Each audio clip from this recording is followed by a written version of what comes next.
Poor girl tells the paralyzed doctor, "Free my dad and I'll heal you." They laughed. The words hung in the sterile air of St. Mercy General Hospital like a challenge thrown at the feet of impossibility itself. 12-year-old Zara stood in the doorway of room 304, her bare feet dusty from the long walk through the city, her worn purple dress clinging to her thin frame, and her dark eyes blazing with a fire that made even the hardened security guards pause mid-laugh. Behind her, chained to a hospital bed like a common criminal, lay her father Dante, a man whose only crime had been being in the wrong place when the jewelry store 2 blocks from his fruit stand had been robbed. And there, in the corner of that same room, sat Dr. Elias Montgomery in his custom wheelchair, a man who had once been the hospital's chief of neurosurgery before a drunk driver had stolen his ability to walk 3 years ago. Keep reading to witness the miracle no one believed could happen. The fluorescent lights buzzed overhead, casting harsh shadows across Dante's gaunt face. His wrists bore the angry red marks of metal cuffs that had been fastened too tight, and his breathing came in shallow, pained gasps. 2 days ago, he'd been selling mangoes and papayas on Riverside Avenue, laughing with his regular customers, saving every spare coin to buy Zara new school shoes. Then the sirens had screamed, police had swarmed, and because Dante had been standing outside his stand trying to see what the commotion was about, because he'd had the misfortune of holding a box cutter he'd been using to open fruit crates, he'd been tackled, arrested, and accused of being an accomplice. The real thieves had escaped. Dante had not. When he'd collapsed in his cell that morning, clutching his chest, the guards had finally brought him here. But they hadn't removed the handcuffs. "Protocol," they'd said, their faces blank and bureaucratic, as if a 42-year-old fruit vendor with a heart condition posed a flight risk while gasping for air in a hospital bed. Zara had run 12 blocks when she'd heard. 12 blocks of cracked pavement and hostile stairs, her grandmother Lenora's leather medicine bag bouncing against her hip, her heart hammering a desperate rhythm that matched her footfalls. When she'd burst into the hospital, the receptionist had tried to stop her. The guards had reached for her arms. But something in her eyes, something ancient and unyielding, had made them hesitate just long enough for her to find her father's room. And now here she stood, facing down the impossible. Dr. Montgomery wheeled himself forward, his once powerful shoulders now carrying the weight of bitterness alongside muscle. His dark skin was immaculate, his salt and pepper beard perfectly trimmed, his expensive silk shirt pressed to perfection. Everything about him screamed control, success, importance. Everything except the useless legs hidden beneath a cashmere blanket. He'd heard the girl's audacious declaration from his position by the window, where he'd been reviewing Dante's charts out of professional curiosity and crushing boredom. "I'm sorry," he said, his voice smooth as aged whiskey but laced with condescension. "Did you just offer to heal me?" He gestured to his legs with a sweep of his hand that was equal parts theatrical and tragic. "Child, do you have any idea how many specialists have examined me? How many experimental treatments I've undergone? I've been to Germany, to Switzerland, to the Mayo Clinic. The best minds in neuroscience have declared my condition irreversible. The nerve damage is complete. And you, a little girl who looks like she hasn't eaten a proper meal in weeks, you think you can fix what they could not?" The 2 guards by the door, Officers Briggs and Sullivan, exchanged glances and barely suppressed smirks. A nurse adjusting Dante's foreline let out a small, incredulous laugh that she tried to disguise as a cough. Even Dante himself, through his pain and fear, looked at his daughter with confusion clouding his feverish eyes. "Zara," he whispered, his voice cracked and desperate. "What are you doing? Go home. Go to your grandmother. This is not. No, Papa." Zara's voice was quiet, but it cut through the room like a blade. She moved forward, her small feet silent on the linoleum, until she stood directly before Dr. Montgomery's wheelchair. Up close, she could see the fine lines of pain etched around his eyes, the way his jaw clenched with suppressed rage at his condition, the tremor in his fingers that spoke of a man who'd once held scalpels with perfect precision and now couldn't trust his own hands. "I can help you, but first you have to help my father. He's innocent. His heart is failing. And those handcuffs." Her voice broke slightly. Those handcuffs are cutting into his wrists like he's some kind of monster when he's the gentlest man who ever lived. Dr. Montgomery studied her for a long moment. Despite himself, despite every rational bone in his body screaming that this was nonsense, he found himself curious. There was something about this child, something in the way she held herself, in the certainty that radiated from her like heat from sun-baked stone, that gave him pause. "And how, exactly, would you perform this miracle?" he asked, leaning back in his chair and steepling his fingers. "Do you have a medical degree I'm unaware of? A secret stash of stem cells? Or perhaps you're simply delusional with grief?" Zara reached into the leather bag at her hip and withdrew a small bundle wrapped in faded cloth. As she unfolded it, the scent of dried herbs, eucalyptus, wild ginger, something else sharp and earthy, filled the immediate space. Inside were small jars of salves, bundles of roots, and what looked like ancient acupuncture needles made of bone. "My grandmother is Lenora Baptiste," Zara said simply, as if that explained everything. "She was a healer in our community before the wars came, before we fled to the city. She learned from her mother, who learned from her mother, going back 7 generations. When I was 6 years old, she began teaching me. Every day after school, I would sit at her feet and learn the old ways." She pulled out one of the jars, holding it up to the light. Inside was a thick, amber-colored paste. "This is made from the bark of the sacred tree, mixed with healing roots and the sap of the fever tree. It opens the pathways that the body has closed. My grandmother used it to help Mr. Caldwell walk again after his stroke.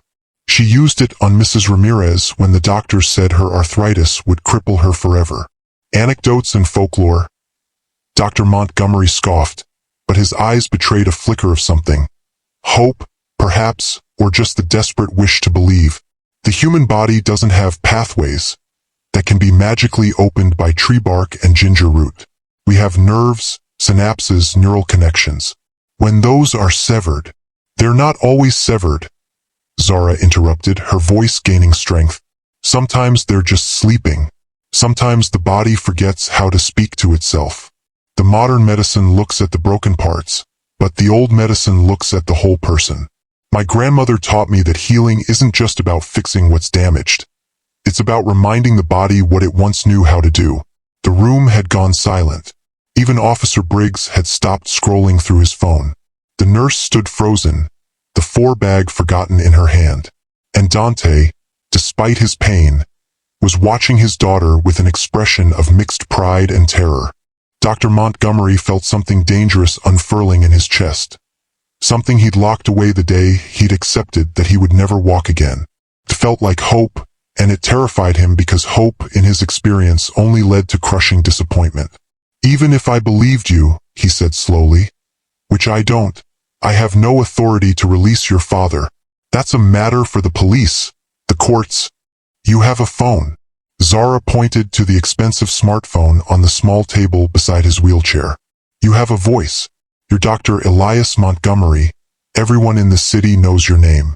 If you call your friend, Chief Detective Townsend, and tell him that my father is innocent, that he needs immediate medical care without restraints, they'll listen. I've heard the nurses talk about you. I've heard how you used to dine with judges and politicians. One call from you could free my father." It was true, and Dr. Montgomery knew it.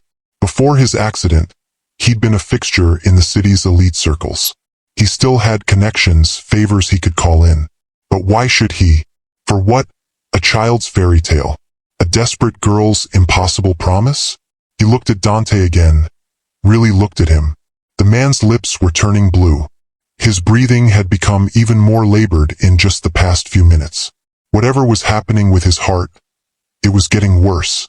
And those handcuffs, with their unnecessary cruelty, their casual dehumanization. Something about them ignited an old anger in Dr. Montgomery's chest. An anger at a system that would rather chain a dying man than show a moment of human compassion.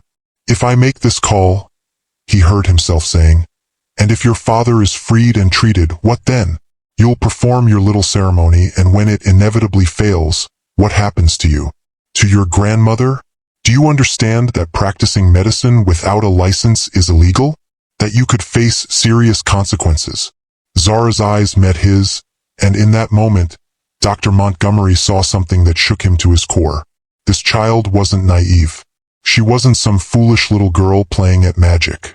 She knew exactly what she was risking, and she was willing to risk it anyway. "I understand," she said quietly, "but my father will die if someone doesn't help him. And you?" She gestured to his legs. "You're dying too.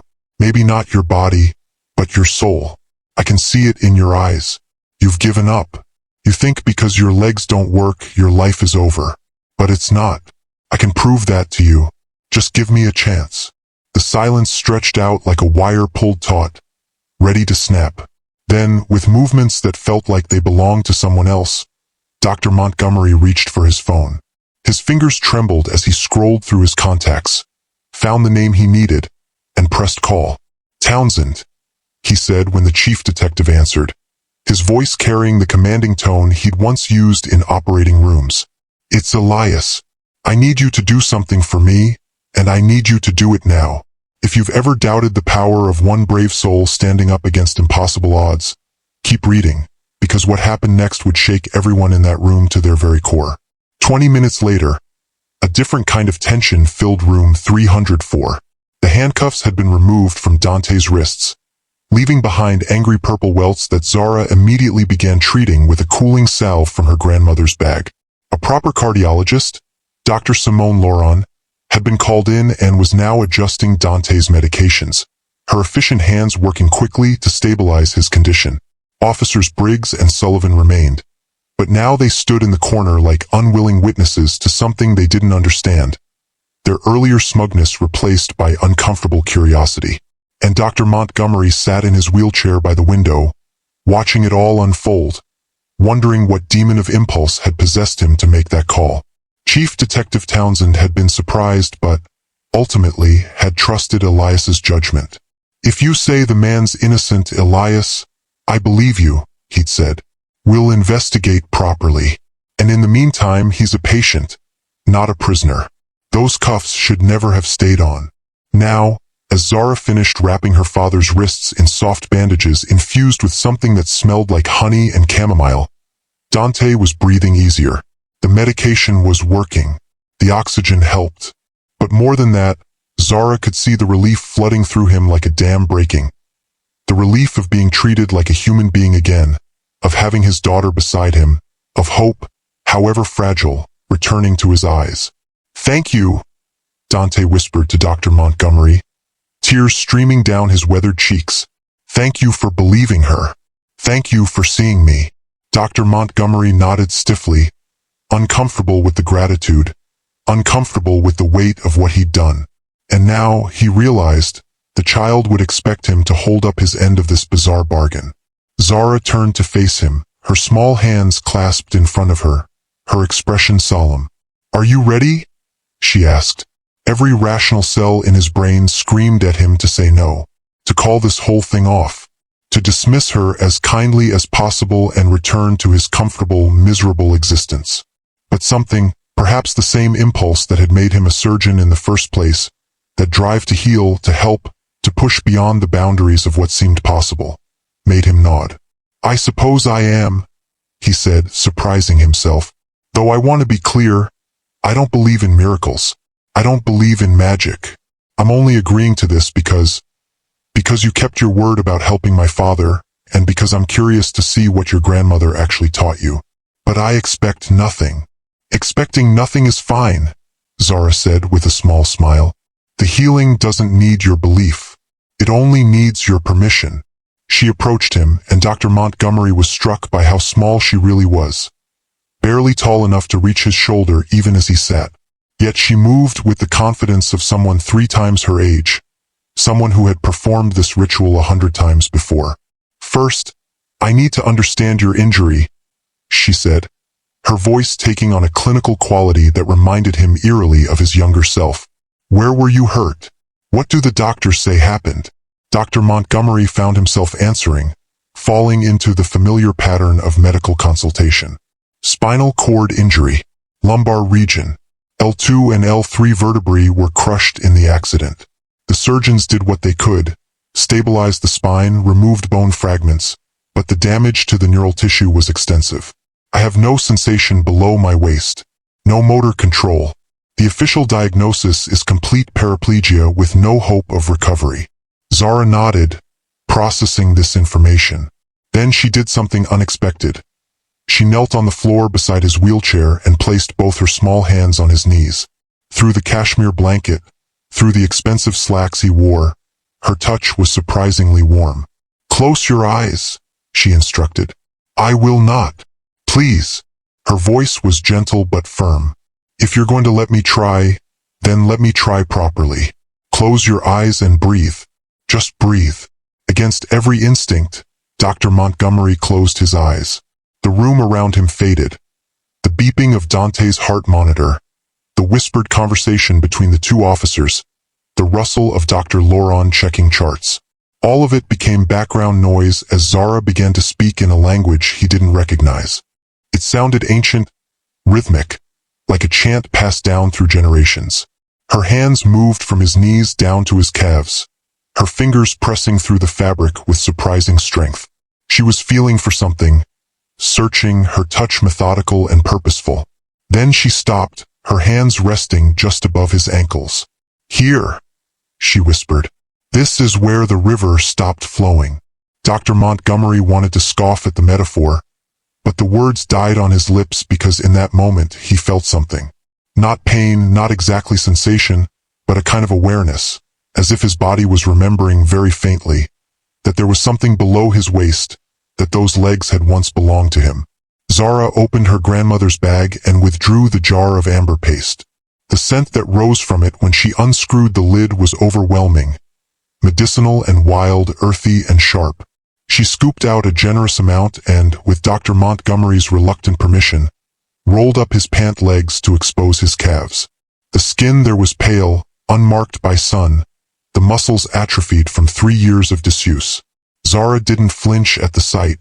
She simply began to apply the paste in long, deliberate strokes, her small hands working the mixture into his skin with a circular motion that reminded Dr. Montgomery of physical therapy, of massage, of things he'd tried and given up on years ago. But this was different. The paste began to warm on his skin, not burning, but radiating a gentle heat that seemed to sink deeper than the surface. Zara continued her chant, the unfamiliar words rising and falling like waves, and her hands moved with increasing confidence, pressing, kneading, following some pattern that only she could sense. "The pathways are there," she murmured, almost to herself. "They're sleeping, but they're there. The body remembers. It always remembers." Then she did something that made Officer Briggs gasp and Dr. Laurent stop what she was doing to stare. Zara withdrew the bone needles from her bag. 7 of them, each one carved with intricate symbols, yellowed with age. They looked like they belonged in a museum, not a modern hospital room.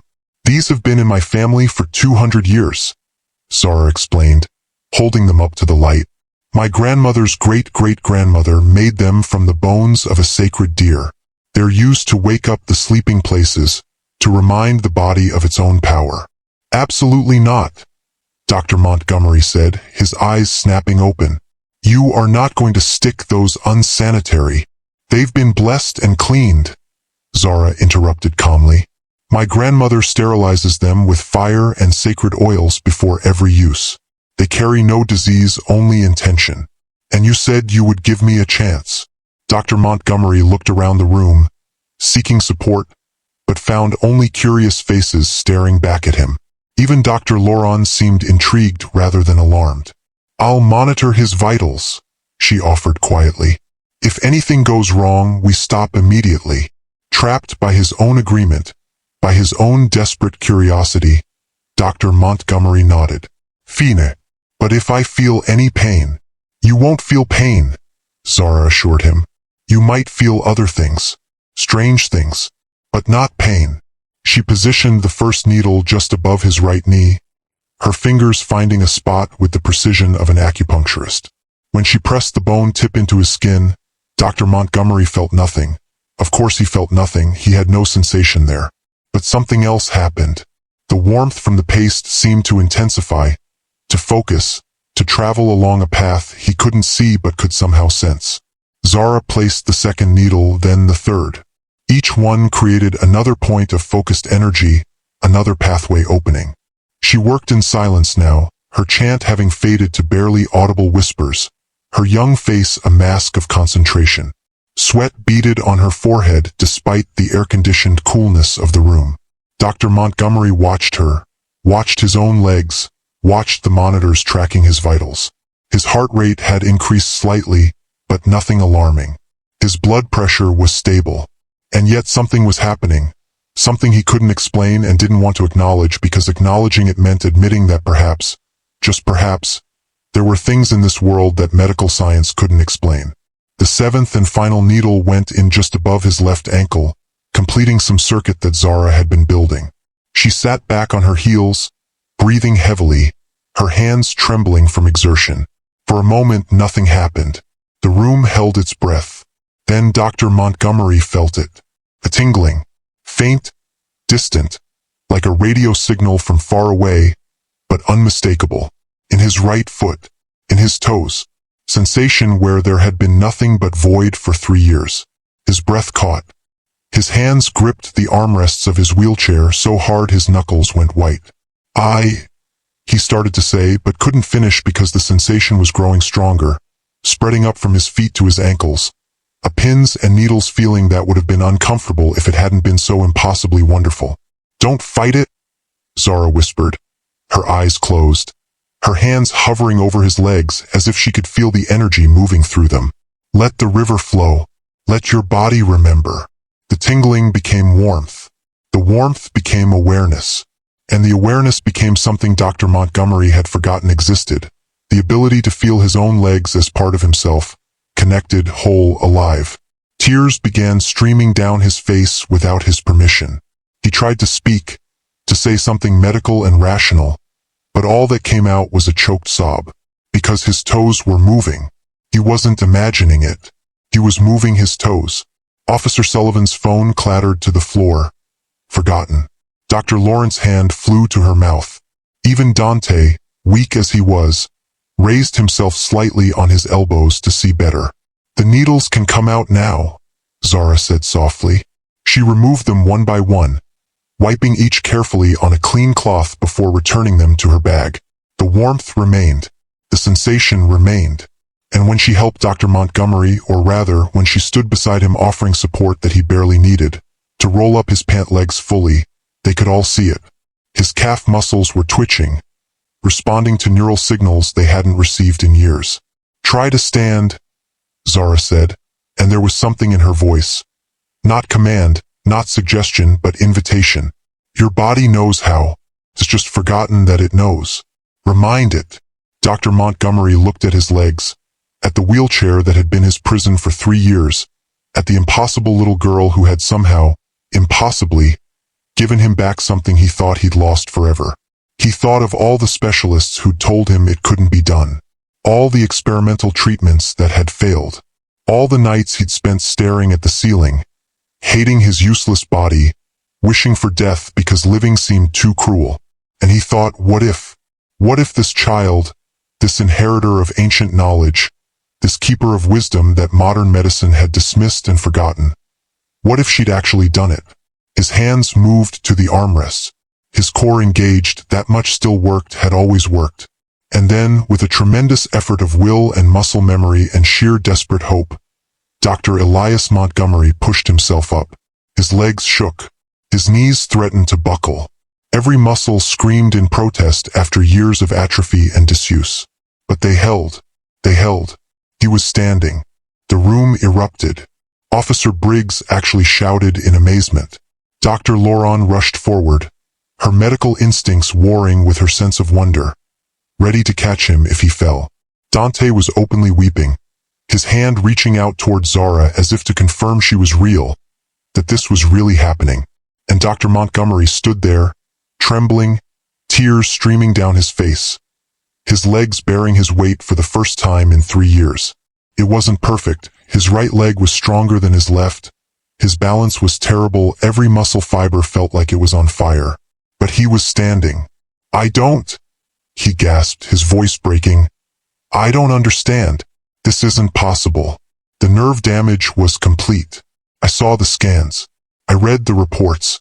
This can't be happening. Zara smiled up at him, and for the first time since she'd entered that room, she looked like what she was. A 12-year-old child, exhausted but happy, proud but humble. My grandmother says that the body is wiser than we know, that it can heal itself if we just remember to listen to it, to speak to it in the old languages, to open the pathways we've closed with our fear and doubt. Dr. Montgomery took a step. It was shaky, uncertain, but it was a step. Then another. Zara stayed beside him, her small hand barely touching his arm, offering balance more emotional than physical. He walked 3 steps, then 4, before his strength gave out and Dr. Laurent and Officer Sullivan rushed to help him back into his wheelchair. But he'd walked. After 3 years in a wheelchair, after every expert had told him it was impossible, he had walked. The room fell into a stunned silence, everyone trying to process what they'd just witnessed. Then Dante's weak voice broke through. My daughter, my miracle daughter. Zara rushed to her father's side, and Dante pulled her into an embrace, his arms trembling with emotion and weakness. You did it, he whispered. You really did it. But the moment of celebration was short-lived.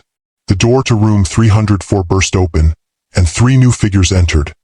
Chief Detective Townsend himself, a stern-faced woman in a police uniform with captain's bars on her shoulders, and a man in an expensive suit carrying a briefcase who had the unmistakable air of a hospital administrator.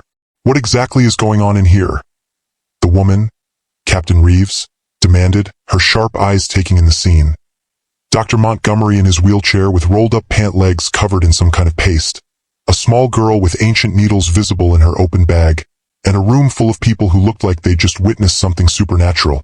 I received a report, the administrator, Mr. Whitmore, said, his voice tight with bureaucratic anxiety, that an unlicensed individual is practicing medicine in this hospital, that a child is performing some kind of ritual healing on patients. This is absolutely unacceptable. It's illegal, it's dangerous, and it stops now.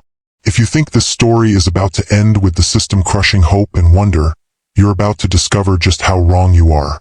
Dr. Montgomery sat up straighter in his wheelchair, and when he spoke, his voice carried the authority of a man who had once commanded operating rooms and respect from everyone who heard him. Mr. Whitmore, Captain Reeves, I would ask you to carefully consider your next actions. What you're calling illegal practice of medicine is actually an ancient healing tradition that has just accomplished what every neurologist in the city told me was impossible. He gestured to his legs.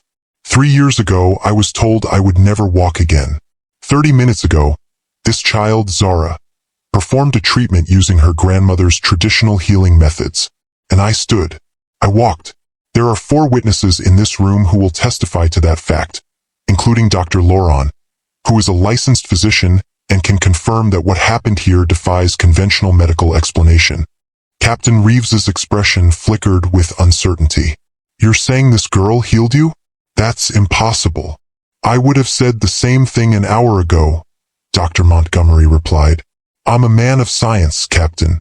I don't believe in magic, but I do believe in results. And the results speak for themselves.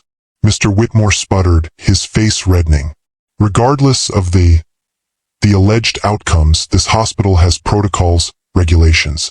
We can't just allow anyone to come in and perform unvetted treatments on patients. The liability alone. The liability, Dr. Montgomery interrupted, his voice going cold, is that you handcuffed an innocent man to a hospital bed and let him suffer a cardiac episode while restrained. The liability is that your protocols prioritize paperwork over human dignity.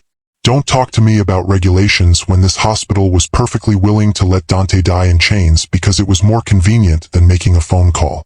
Chief Detective Townsend stepped forward, his weathered face thoughtful. He'd known Elias Montgomery for 15 years, had trusted his judgment countless times. Elias, he said quietly, I need to understand what happened here, all of it. So Dr. Montgomery told him. He explained Zara's offer, the deal they'd made, the treatment she'd performed. He described the sensation returning to his legs, the moment he'd stood, the steps he'd taken.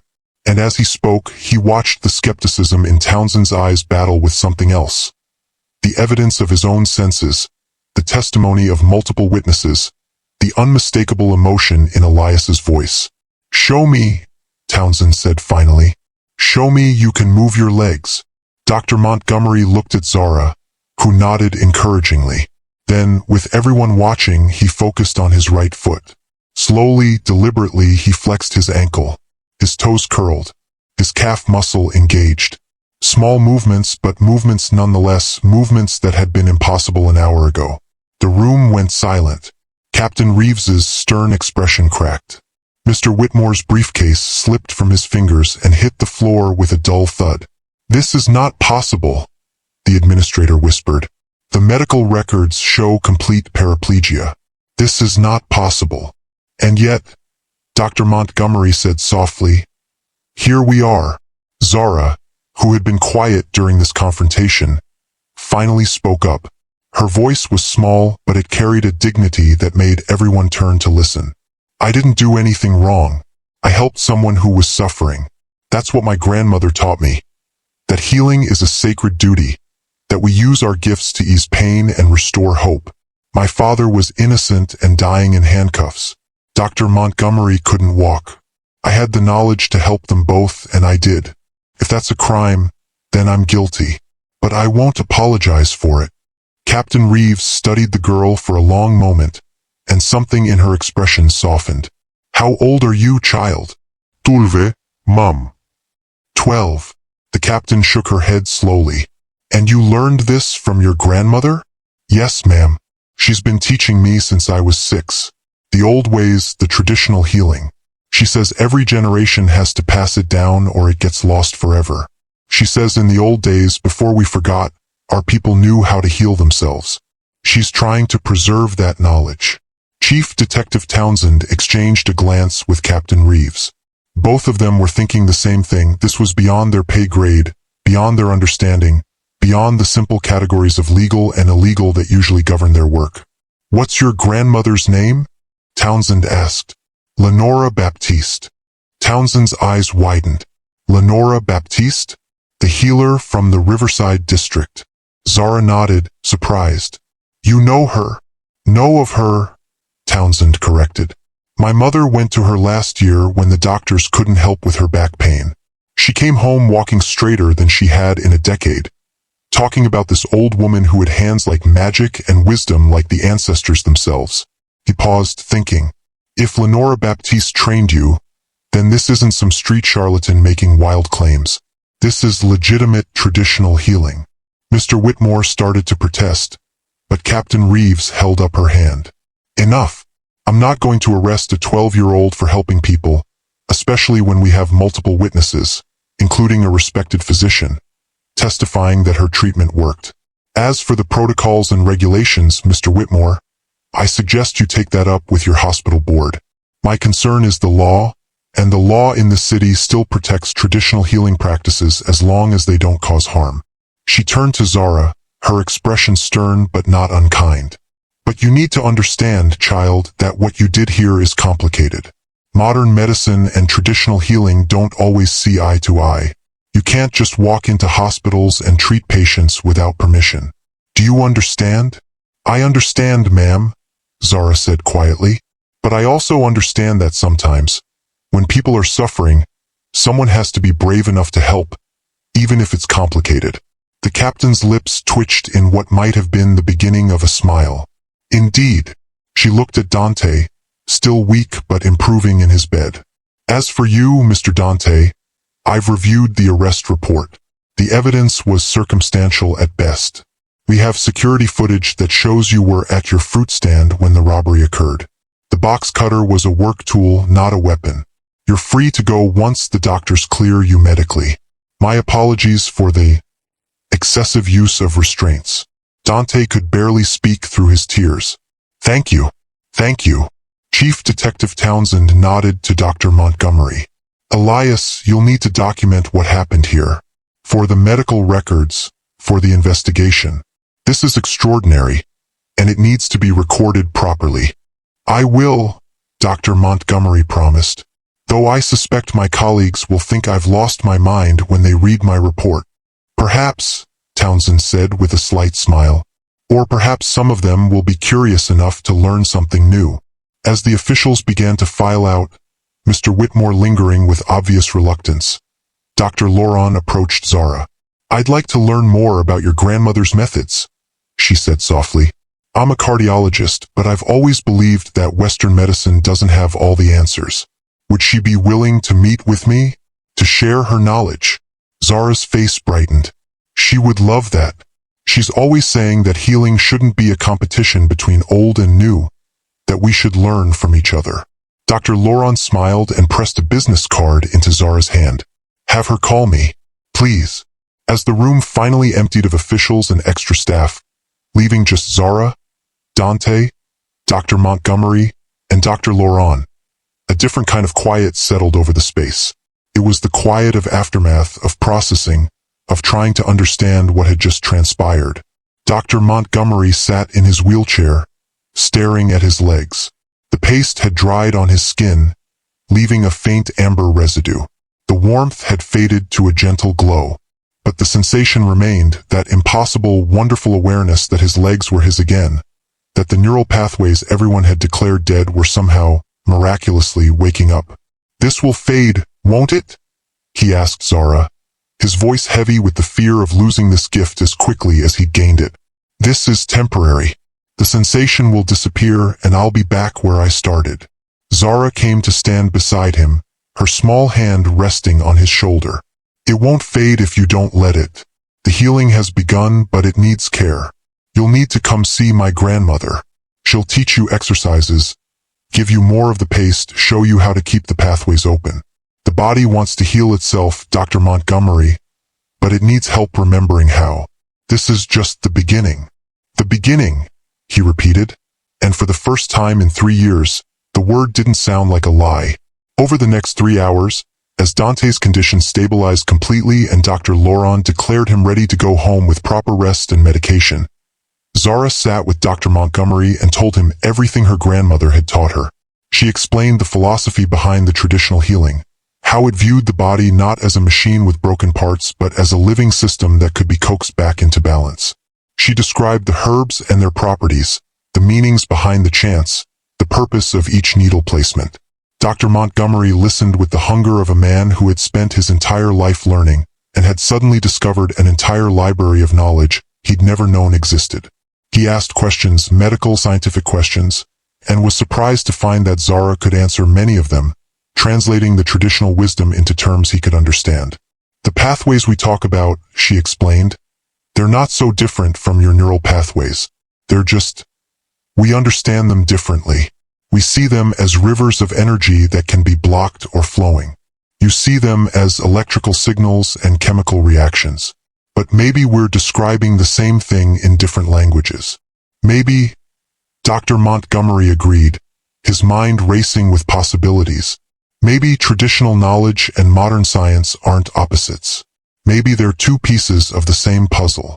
As the afternoon sun began to slant through the hospital windows, painting the room in shades of gold, Dante was finally discharged.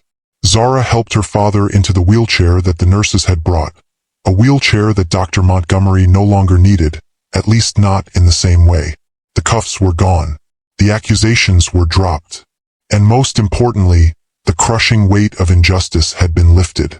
"How can I ever thank you?" Dante asked Dr. Montgomery, gripping the older man's hand with both of his own. "You saved my life. You believed my daughter when no one else would." "She saved mine too," Dr. Montgomery replied, his voice thick with emotion. "Your daughter is extraordinary, Dante. She has a gift, and if I can help her develop it, help her bridge the gap between traditional healing and modern medicine." He looked at Zara. "Maybe we can do something important, something that helps a lot of people." Zara's eyes widened. "You mean it? You'd help me?" "I mean it. Come to my office tomorrow. Bring your grandmother. We have a lot to discuss." As Zara wheeled her father toward the door, she paused and looked back at Dr. Montgomery. "Thank you for taking a chance on me. Thank you for standing up when it mattered." "Thank you," he replied, for reminding me why I became a doctor in the first place. To heal, to help, to never stop believing that the impossible might just be possible after all. Father and daughter made their way down the hospital corridor, Zara pushing the wheelchair with steady determination, Dante reaching up to squeeze her hand. Behind them, they left a room that would never quite be the same, a doctor who was learning to walk again, and the beginning of something that would change countless lives. The story could have ended there with that moment of triumph and hope. But the most powerful part was yet to come. 3 days later, Dr. Elias Montgomery stood before the hospital's board of directors and made a proposal that would have seemed insane just a week earlier. He wanted to establish a pilot program integrating traditional healing practices with modern medicine. He wanted to bring in practitioners like Lenora Baptiste as consultants. He wanted to study what had happened to him scientifically, document it, understand it, and see if it could help others. The board was skeptical. Of course they were, but they couldn't argue with the evidence. Dr. Montgomery had brought his medical records, the before and after scans, the documented witness statements, even a video that Officer Briggs had taken on his phone showing Dr. Montgomery taking those first impossible steps.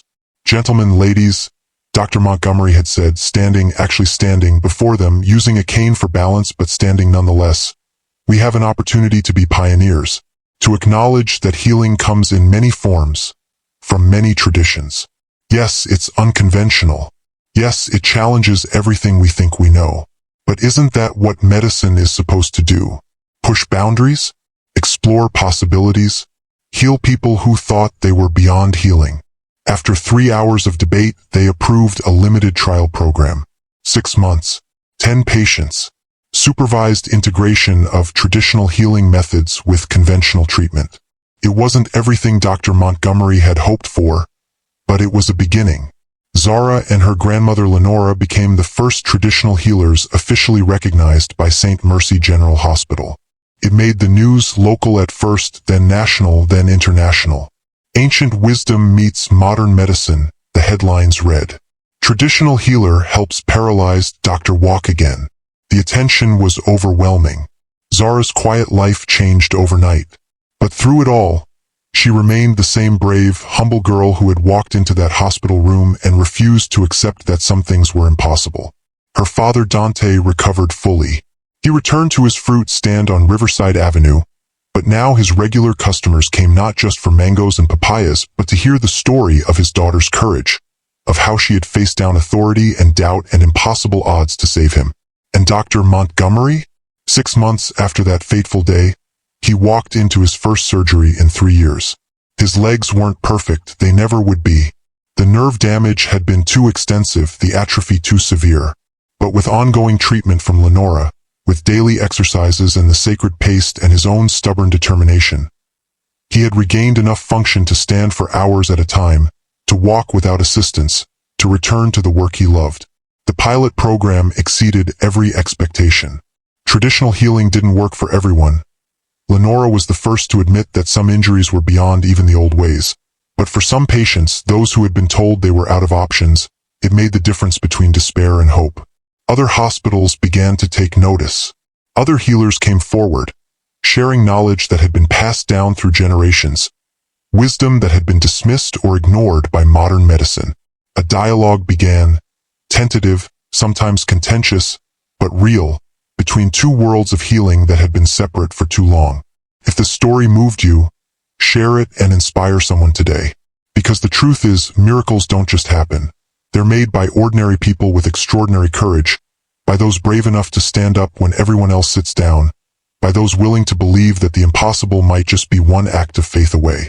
On a cool evening 2 years after that remarkable day, Zara sat on the steps of the hospital's new Traditional Healing Integration Center, a small building that Dante had helped design, incorporating elements of both modern medical facilities and traditional healing spaces.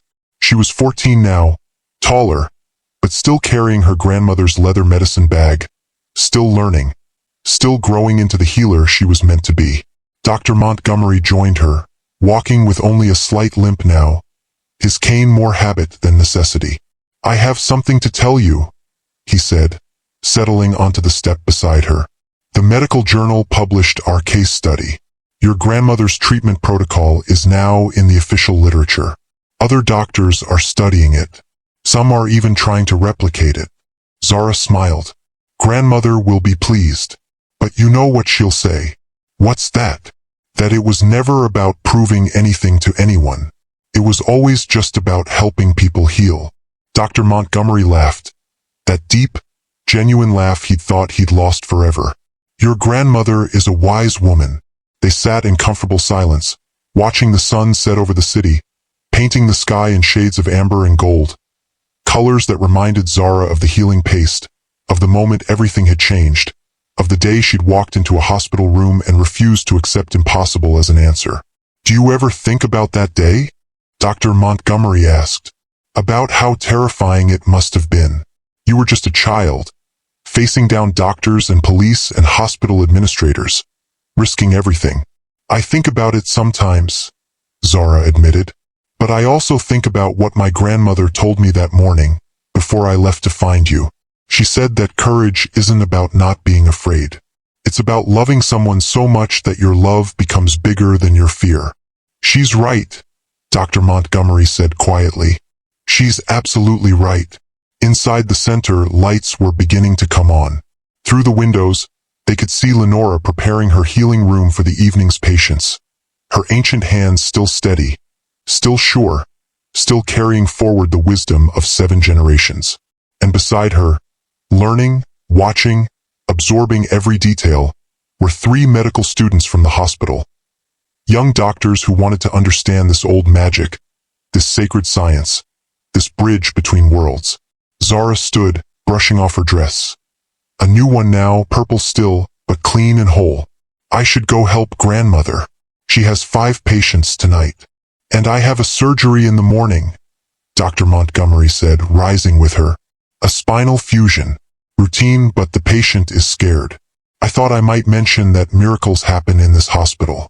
That sometimes, healing comes from unexpected places. That's a good thing to tell them, Zara agreed. As she walked toward the center, Dr. Montgomery called after her. Zara, thank you. For everything. For believing when I'd stopped believing. For seeing possibility where I only saw endings. Thank you for teaching an old doctor that he still had so much to learn. She turned back, her smile bright in the fading light. Thank you for listening, and for being brave enough to stand up when it mattered most. Then she was gone, disappearing into the warm glow of the healing center, ready to continue the work that had begun with one impossible promise in a hospital room 2 years ago. Dr. Montgomery stood alone for a moment, feeling the solid ground beneath his feet, the strength in his legs, the possibility thrumming through his veins. He thought about all the patients he would help, all the lives that would be changed because one brave girl had refused to accept impossible. And he thought about how sometimes the most powerful medicine isn't found in a pill or a surgery or the latest technology. Sometimes it's found in the courage to believe that healing can come from the most unexpected places. Sometimes it's found in the wisdom passed down through generations, whispered from grandmother to granddaughter, preserved against all odds. Sometimes it's found in the simple, profound act of one person standing up for another, of offering help when everyone else has turned away, of seeing humanity where the system only sees protocol. The sun slipped below the horizon, and the city's lights began to sparkle like stars. Tomorrow would bring new challenges, new patients, new opportunities to bridge the old and new, to prove that healing has many faces and speaks many languages. But tonight, in this moment, there was only gratitude. Gratitude for second chances, for impossible miracles, for brave young healers who dared to believe that the ancient wisdom still had power. For poor girls who became heroes simply by refusing to accept that their fathers should die in chains, that doctors should remain paralyzed, that the world couldn't be changed by one small voice speaking truth to power. Poor girl tells the paralyzed doctor, "Free my dad and I'll heal you." They laughed until he walked, and then they laughed no more. They learned, they grew, they believed, and the healing continued one impossible miracle at a time.